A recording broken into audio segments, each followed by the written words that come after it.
Hey, Discern listeners, Darcey and Stacey. Let's see what happens. And I'll step out and give you some privacy. Thank you, thank you. The O-shot is an injection of platelet-rich plasma. I like to think of it as if there's a stale hot dog bun that you've been leaving out on the table for some days that might need a little bit more flour, a little more yeast, a little more water that you can add to keep that hot dog bun a little spongy, ready for its hot dog.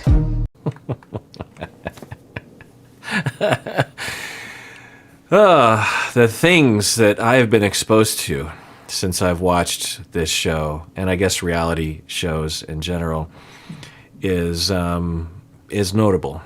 So excuse me here. Just take a deep breath, breathe in. Deep breath, little pinch. Just a little pinch. You got this. Okay, I'll do a second injection. It's going in. Ow! I know. Squeeze. There are questions about some sort of mindset around medical procedures. I think I might have a very similar headlamp as that I just bought. I just bought a very, I guess maybe a lot of headlamps look similar, but certainly I'm doing different sorts of things with my headlamp. I use it when I'm doing housework, and that's not a euphemism. I will be, under the sink. That's also not a euphemism. And I can't see things, and that's also not a euphemism. Or the other day I was actually, so to my right, I have a bunch of audio equipment, compressors and preamps, and I was trying to see the labels on the back side. Why does everything seem like an Intuit? And I thought, this is a good application for my headlamp. Anyway, so it does raise a question, and I don't want to say this because, of course, Darcey and Stacey are free to do whatever they want within reason to their bodies. They're not harming anyone else. And, of course, there's a long tradition of people, mainly men, who will comment on women's looks and their choices and criticize it as if women are only there for the pleasure of men's eyeballs. And, so they can do what they want. And I wholeheartedly believe that, and always have. I've never thought differently when I watch this show. So there's that. But it does raise a question, and I would wonder if they were clients of mine, I would ask questions, and maybe it wouldn't take long for me to be reassured that there wasn't anything explorable. But there might be something there. There might be some issue regarding a fetish of some sort. Some people do have some sexual fetishes, which is also fine. There's nothing wrong with that. There can be a cost to it, obviously, if you keep going down that road. So there's that. But we don't see any evidence of that. I think what we see is insecurities that are unresolved and are quite deep and quite extensive in at least Darcey. Stacey seems like sometimes she just goes along with what Darcey is doing to make sure that they're twinsies.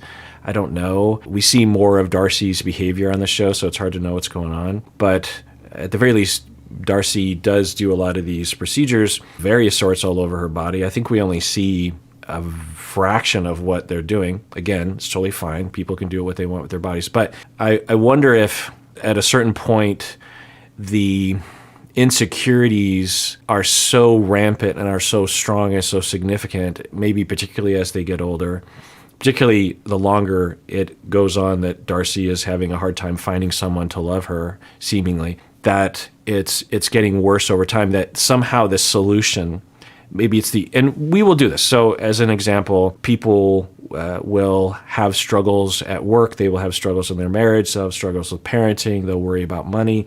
They worry about aging.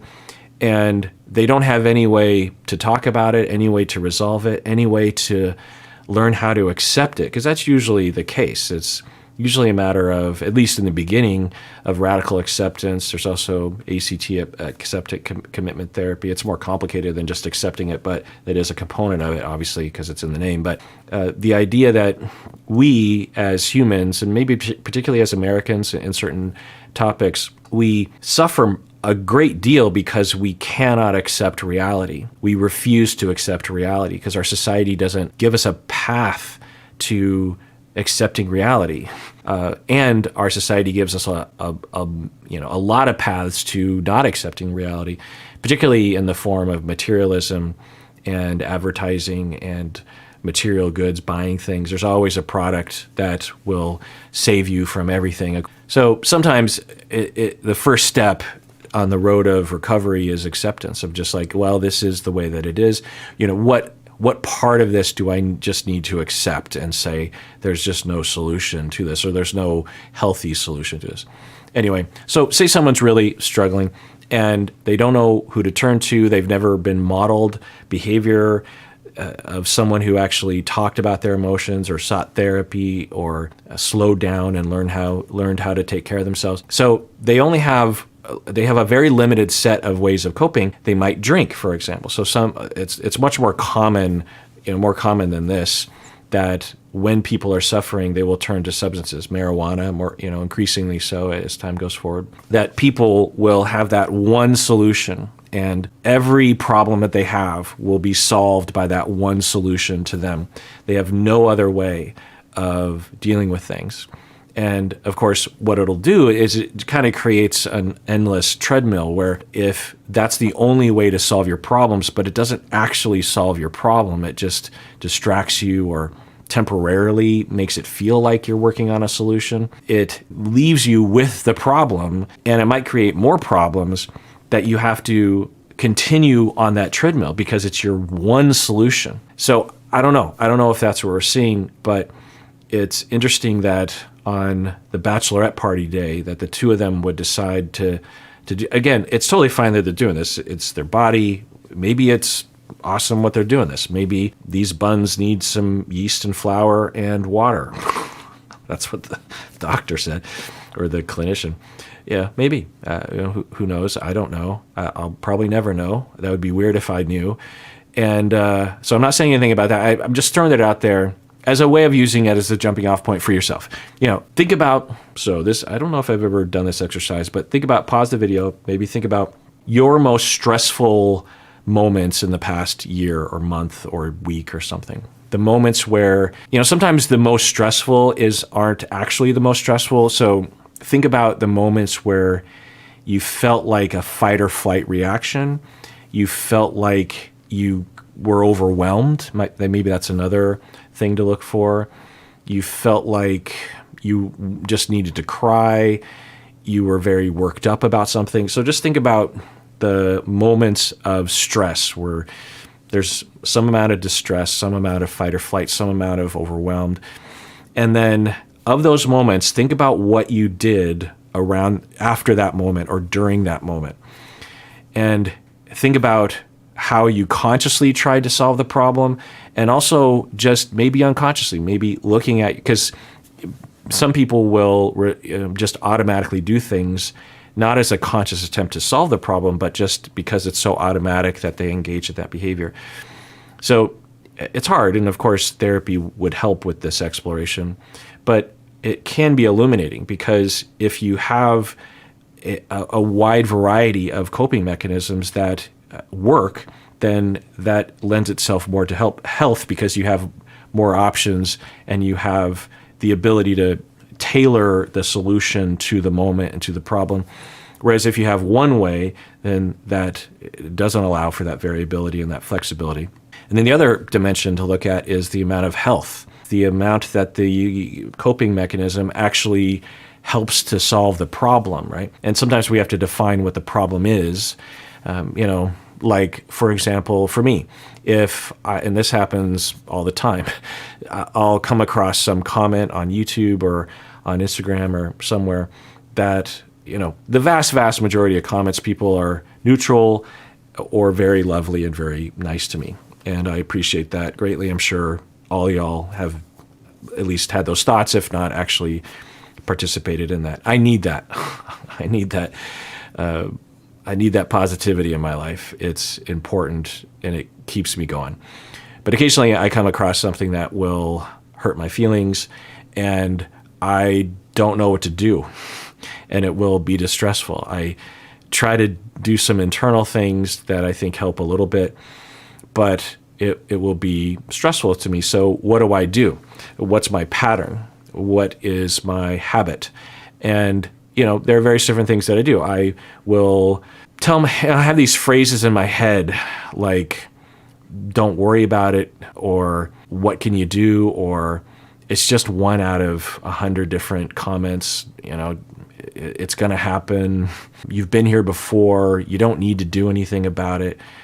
Don't obsess on it, because that will happen as I'll start to obsess. Like, I'll have these arguments in my head with what I believe to be the individual behind the comment, or I'll have these like self-shaming arguments with myself of just like, well, you are stupid or whatever. So I have to push back on that and say, like, don't do that. That's not fruitful as an activity. If that doesn't help, then I might just take a break. Sometimes it's just a matter of taking a break from comments, which I think does help.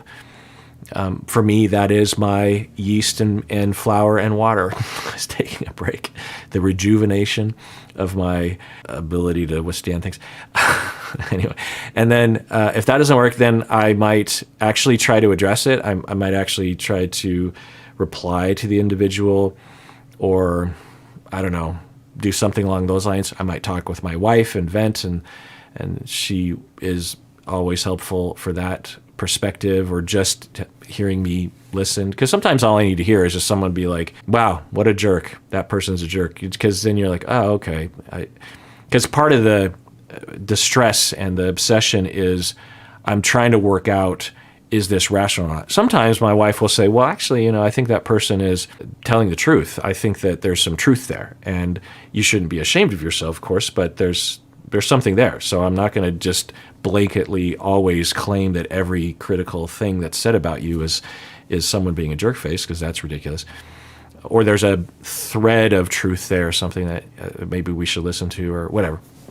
And that'll help as well. Because then I'm like, okay, well, then I just have to let go of the fight and say, let's accept at least the theme there. Anyway, so think about the ways that you cope. Think about the pattern there. Think about how you do that, because a lot of your life is dictated by that habitual pattern, the way that you tend to cope with things, for better or for worse.